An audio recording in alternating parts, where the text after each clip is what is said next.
Isaha yo guhinduka. Mwaramutse neza abakunzi banzi sa online TV, twizere ko mumeze neza. Natwe turi turashima Imana. Abo bitagenda neza no kwihangana kuko iby'isi ni gatebe gatoki gasheze ka banana. Uyu munsi bigenda neza, ejo bikanga, niko ubuzima bumeze. Ntacyo wabihinduraho. Iyo udafite icyo uhindura ku buzima, uba ugomba kwiga kubyakira cyangwa se kubana nabyo. Niko bimeze kugira ngo ubashe gutekereza uko ejo ushobora kubaho. Isaha yo guhinduka ni ikiganiro twigeze gukora kera, ariko uyu munsi twashimye ko twongera kugisubiraho, kazajya tukibaha buri munsi byibuze rimwe mu cyumweru, cyangwa umwanya udukundiye kazajya tugikora kenshi gashoboka, wenda kabiri mu cyumweru cyangwa se karenga. Isaha yo guhinduka ikuyemo ibintu bitandukanye, ikuyemo inama, ibintu wakora kugira ngo ubuzima bwawe buhinduke, duhereye cyane cyane ku mitekerereze. Harimo inkuru z'abateye imbere zagufasha kwigiraho, zagufasha kugira ngo ubashe kumenya cyangwa kumva ko ibintu bishoboka, cyane cyane mu buzima bwa buri munsi. Isaha yo guhinduka ni ikiganiro mugiye kujya mugezwaho nanjye Nziza. Uyu munsi nashimye ko turebe ibintu 7 wakora kugira ngo ubashe gutera imbere. Ibintu 7. Ikintu cya mbere kiravuga ngo read every day. Soma buri munsi, iga buri munsi. Kwiga buri munsi ikubiyemo ibintu byinshi cyane. Kwiga ntabwo ari bisobanura kujya mu ishuri, ntabwo bisobanura gufata igitabo ngo usome, ahubwo umuntu yigira hageze. Ushobora kwigira ahantu hose uri, kuko isi ni umuhanga mwiza wo kwigisha. Wigira ku nshuti zawe, cyane cyane kuri bariya abantu bateye imbere. Ikibabaje ni uko abantu benshi cyane twigira ku bantu tubona turusha ubuzima, abo byananiye, abo bitagishoboka, ba bandi tubona ko bagerageje cyane cyangwa bashyizemo imbaraga bikanga, usanga aribo twigiraho. Ariko by'ukuri ntabwo wigishwa n'uwananiwe, ahubwo wigishwa n'uwabishoboye, n'uwateye imbere. Rebera kuri ba bandi bona bafite icyo bakurusha. Umuhanga yaravuze ngo nugira inshuti nziza nawe uzaba mwiza, ariko iyo ufite inshuti mbi usanga ubuzima bwawe nawe bubaye nk'uko ya nshuti yawe ibayeho. Ubwo ntabwo ushobora kubaho neza cyangwa ngo utere imbere mu buzima mu gihe inshuti zawe zose ufite zitateye imbere.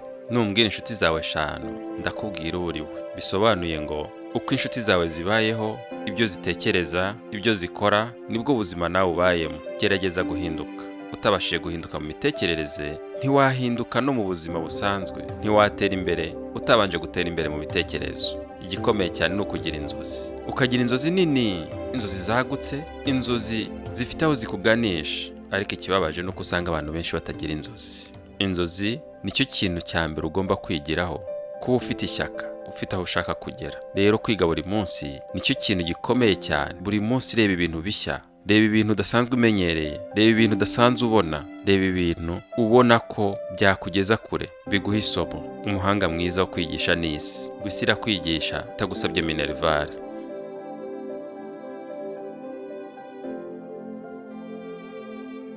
Ikintu cya kabiri, make your health a priority.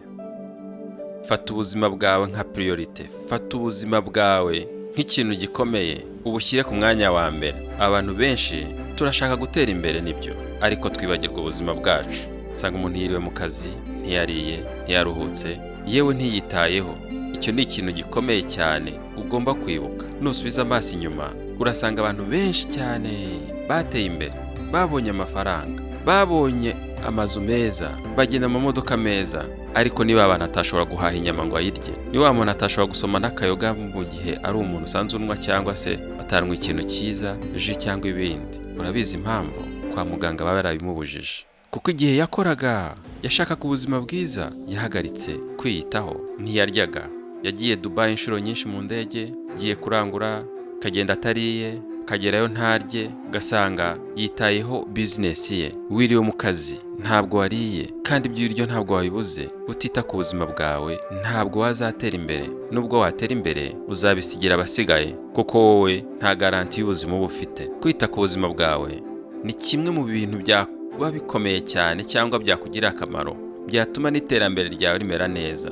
Nzi abantu benshi bashakaga amafaranga, birukaga cyane, ukabona hagiye kugera ku mafaranga neza cyangwa ubona agiye gufatisha, ubuzima bukamugora, akongera agasubira inyuma, agatangira bushya. Kutita ku buzima bwawe ni ikintu kibi cyangwa ni ikintu gifite ingaruka mbi kiri mu bituma ahubwo n'iterambere ryawe ritabasha gushoboka. Kuko impamvu ridashoboka uzabicunga hagera igihe wumva ugifite morale yo gukora, ufite ibyo ukora, ufite aho ukorera, ariko inyuma y'igihe gito ubuzima bwawe bukanga, ukarwara se, ukananirwa, cyangwa ukumva urarambiwe bya bintu kubera umunaniro ukuramo, ukabireka ukajya gutangira ibindi. Ariko iyo wita ku buzima bwawe ugakoresha umwanya wa nyawo, umwanya ukwiye, usanga ibyo ukora bibasha kugenda neza, ndetse no mu mitekerereze yawe ubasha gutekereza neza cyane, ubasha gukora ibintu neza.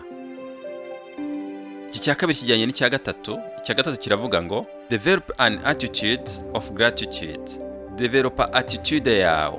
Attitude, iyo tuvuze attitude ikuyemo ibintu byinshi. Attitude ni imitekerereze yawe, uburyo ubana n'abantu, uburyo uvugana n'abantu, uburyo ukorana n'abantu. Ese abantu iyo bakubonye bakubonamo umuneza? Ese abantu bakubonye bakubonamo umuntu ufite icyo yabagezaho, cyangwa bakubonamo umuntu ufite ishyaka? Ese bakubonamo umuntu ufite indoto nzima, ufite ejo hazaza?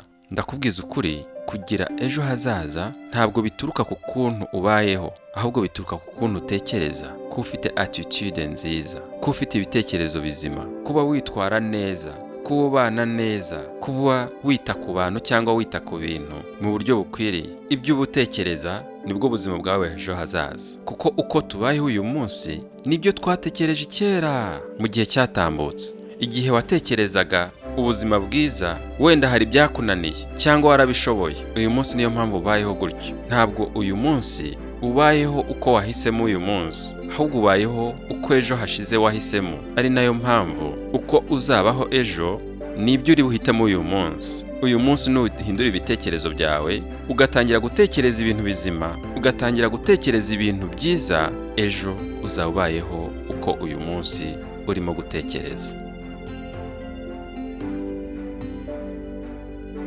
Kuko ibyo utekereza nibyo usanga urimo gukora. Iyo utekereza kugira nabi, nibyo ukora ibijyanye no kugira nabi. Nutekereza kugira neza, nibyo ukora uzaba urimo kugira neza. Rero n'ubuzima bwa business niko bimera.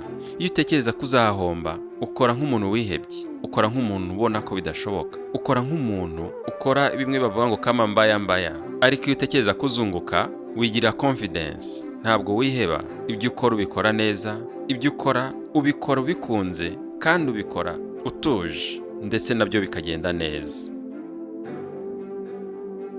Ikintu cya kane ugomba kwitaho cyane, learn from people you admire. Ni ukuvuga ngo igira ku bantu witezeho iki, ufiteho icyitegererezo. Icyitegererezo cyawe se ni wa muntu amashuri yananiye? Icyitegererezo cyawe se ni wa muntu wari ufite iduka rinini cyane mu mujyi ariko wahombye? Icyitegererezo cyawe se ni wa muntu wari ufite imodoka yagonze none nawe wumva kuyigura bitashoboka kuko n'uriya muntu yamaze kuyibura? Icyitegererezo cyawe se ni uko hari abantu bagerageje kujya hanze bikanga? Reka da, ntabwo ari uko bigomba kumera. Icyitegererezo cyawe ni wa muntu wabonye wagerageje, akagerageza abantu bamuseka, akabikora abantu bamuvuga, akabikora abantu babona ko ntacyo azavamo, ariko uyu munsi ari we umuntu abantu bavuga, ari we umuntu abantu bashima, ari we umuntu abantu babona ko afite icyo agezeho. Icyitegererezo cyawe si wa muntu utazi ukuntu yakuze, si wa muntu utazi ukuntu yagezeyo, habanamo. Kuko utazi uko yagezeyo, nawe ntiwamenye uko uzagerayo, ntumenye aho yavuye. Ahubwo wa wundi uzi aho yavuye niwe ugomba kugira icyitegererezo cyawe. Dufite ingero nyinshi, tugiye mu bahanzi batandukanye ukareba ukuntu bagiye bazamuka, babatuka, babavuga nabi, ariko uyu munsi ari bo bantu babayeho neza, ndetse nawe utabasha kubaho nk'uko babayeho. Wenda igihe kitambutse warabarushaga ubuzima, ubaseka, ubona ntacyo bazavamo, bariya abantu bafataho icyitegererezo. Kuko ibintu byinshi uyu munsi abantu tutubaha, ibintu byinshi abantu dutinya, ibintu abantu benshi cyane tubona ko nta kintu bizavamo, nibyo bintu bifite akamaro ku babikoze cyangwa ku babashije kubigeraho. Ikintu gikomeye cyane, umwanzi ukomeye ku buzima bwawe ni ubwoba, gutinya kugerageza. Abantu bazamvuga, abantu bazambona, abantu bazanseka. Ese iyo umuntu agusetse atakugaburiye, kuguseka wabonye icyo urya, no kuguseka kubera ko wanze gukora ikintu runaka ariko wishwe n'inzara, ni ikihe wahitamo? Igira ku bantu babishoboye. Reka gucika intege, komeza kugerageza utitaye ku myaka byagutwaye, yaba ari 1, 2, 5 cyangwa 10. Komeza ugerageze. Igikomeye cyane gituma abantu tudatera imbere, ntabwo tumenya aho umugisha wacu uri. Ari nayo mpamvu icyo ukora gerageze kugikora, kuko ntabwo uzi umuryango igihe uzafungukira. Komeza gukoma, komeza gukora, komeza gutekereza, komeza kwiruka. Ariko ibyo byose bigirwa n'iki cya gatanu. Icya gatanu kiravuga ngo plan your day the night before. Nukuvuga ngo planning umunsi wawe mu ijoro ritangirira uwo munsi, imbere y'uko uwo munsi ugeraho. Abantu benshi tuzi ko ibyo tukora uyu munsi tugomba kubyiga uyu munsi, ibyo tuzakora ejo tuzabyiga ejo, habe namba. Iyo uteguye ikintu uzakora ejo bikubera byiza, ugikora neza kandi ukagikorera igihe. Twajyaga tuvuga ngo igihe ni amafaranga, ariko ugasanga abantu bafite igihe cyinshi cyane cyo gupfusha ubusa. Sinzi umuntu wigeze kuvuga ngo ko mfite igihe kinini nta wampa $1 ku munsi wose kugira ngo mugabanirize igihe mfite. Yamara igihe ntabwo umuntu agifite, kuko inyuma y'imyaka runaka uzicuza kuba waratakaje igihe cyawe, kuko hari byinshi wagombaga kuba warakoze utigeze ukora, noneho ugiye kubyibuka kubikora warashaje. Gutegura umunsi wawe mbishushanya nko gutegura kalenda, nko gutegura notice yawe, gutegura ejo hawe hazaza, ukandika inzozi zawe, ukandika ibyifuzo byawe, igihe wifuza ko bizakorera, n'icyo uzakora kugira ngo izo nzozi zawe zigereho. Kugira inzozi ni byiza, ariko ntabwo bihagije kuba ufite inzozi ariko udafite plan y'ukuntu uzazigeraho. Ahubwo urimo gukora iki kugira ngo izo nzozi zawe zishoboke? Usibye kuba ufite inzozi, nta butandukaniye n'uwarose asinziriye. Ariko kurota usinziriye ni kimwe, no kurota icyo uzageraho ukanura n'ikindi. Iyo ufite inzozi z'ikintu ushaka kugeraho, bigusaba ko ugishushanya, ukagitegurira inzira. Urahita umbaza ngo none ko ntacyo mfite nkora, nkaba mfite inzozi, biragenda bite? Nshuti yanjye, ntabwo wabuze icyo ukora, ahubwo wabuze ibitekerezo. Kandi ibitekerezo birahari, ni byinshi cyane, ni byinshi. Reba aho uhagaze, reba aho utuye, reba aho wiriwe, urebe inshuti zawe. Hari byinshi bakeneye, hari byinshi bakora wakwigiraho, hari byinshi bidasaba igishoro kinini, ariko kubera isoni, kubera ubwoba, kubera kwanga kumva ko abantu baguseka, kubera ko bakuzira umuntu runaka, uri uwo kwa naka, ubayeho bingana gutya, wambara bimeze gutya, urumva utabikora. Ariko nureka kubikora ntibizabuza inzara kukwica. Rero tinyuka. Iyo udatinyutse ntabwo wabasha kuzagera ku byo wifuza n'umunsi n'umwe. Nagira nkuhe amakuru mabi ko nta kintu uzakora kizaguteza imbere. Uzakora abantu bose bagushima, uzakora abantu bose bakuvuga neza, uzakora abantu bose bakubaha cyangwa bakubona ko uri umuntu ukomeye. Igihe cyose uzakora ikintu uzasanga hari abaguseka, uzasanga hari abakuvuga, uzasanga hariho abantu bagushigikiye. Ari nayo mpamvu ugomba gukora kino cya gatandatu. Bavuga ngo keep your goals in front of you. Fata goals zawe, fata ibyifuzo byawe, fata bya bintu wifuza kugeraho, kimwe ushaka kugeraho, ugishyire imbere yawe, ugishyire mu maso yawe, aba ari cyo uhora ureba. Ugishyire mu byo ushaka kugeraho, ugishyire mu byo ugomba gukoraho buri munsi, ugishyire mu byo ugomba gutekereza buri munsi. Nuko ubuzima bumeze. Goals zawe zigomba kuba kimwe mu kintu kiba mu mboni zawe buri munsi, uko bukeye, uko bwije. Kuko nutabikora gutyo, urabyuka mu gitondo, niwahura na mugenzi wawe ukabona hari ikintu yakoze agasuccesinga, birahita bituma uhindura inzozi zawe. Kandi uhindura inzozi zawe utazi inzira yanyuzemo, nubwo yagusobanurira uburyo byamuvunye, ntabwo wabyumva, nta nubwo wabikacinga up bingana nk'uko we yabibonye. Kandi ibyo yabashije kwihanganira, wowe ushobora kuba utabyihanganira. Ibyo yashoboye gukora, ushobora kuba utabishobora kubikora. Bituma utakaza inzozi zawe, ujye gutangira izindi nshya. Nicyo kintu kitwica Abanyafrika, nicyo kintu kitwica, guhindura inzozi ku munsi ku munsi. Ko naka yakoze ibi bikagenda neza,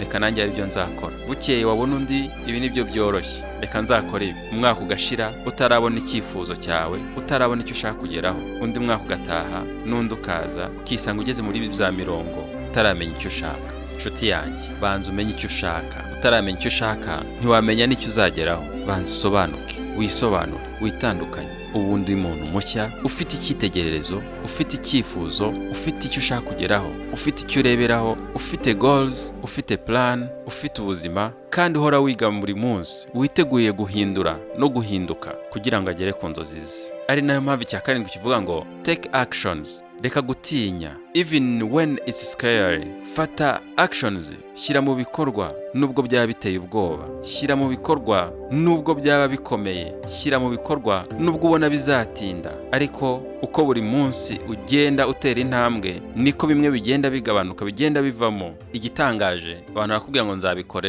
ejo ntabwo hagera, ejo hazahora ari ejo. Witinya bakureba, witinya baguseka, witinya bakuvuga. Niba mfasha amenyo yanjye nkakubita ku makaro nkakuramo amayero, witinya gukubita ayawe ngo yavunika, kandi uzi ko ushaka amakaro, kubita ayawe nawe uyavanemo. Nuko nguko ubuzima bumeze. Uzishimira ko nayabonye amafaranga, ariko wibuke ko nakubise amenyo yanjye ku makaro. Witinya gukubita ayawe. Ikintu gikomeye kandi kibi ni abajyanama babi tugira. Ni abantu babi baza kutugira inama z'ibyo badashoboye gukora, akaba ari bo twigiraho, akaba ari bo tubaza, akaba ari bo tugira priority mu kugira ngo tubarebereho. Nshuti yanjye, ntabwo uzigera tera imbere n'umunsi n'umwe igihe cyose uzaba urimo kwigira ku bantu bananiwe, ku bantu badafite icyo bakurusha. Ese ko bakurushije kwambara neza kurusha amafaranga? Ese ko bakurushije amafaranga kurusha ibitekerezo? Ese ko bakurushije ibitekerezo akurusha amahirwe? Ese ko bakurusha amahirwe akurusha ishyaka? Ese ko bakurusha ishyaka akurusha gufata imyanzuro? Ese niba kurusha gufata imyanzuro akurusha guhitamo? Ese niba kurusha guhitamo akurusha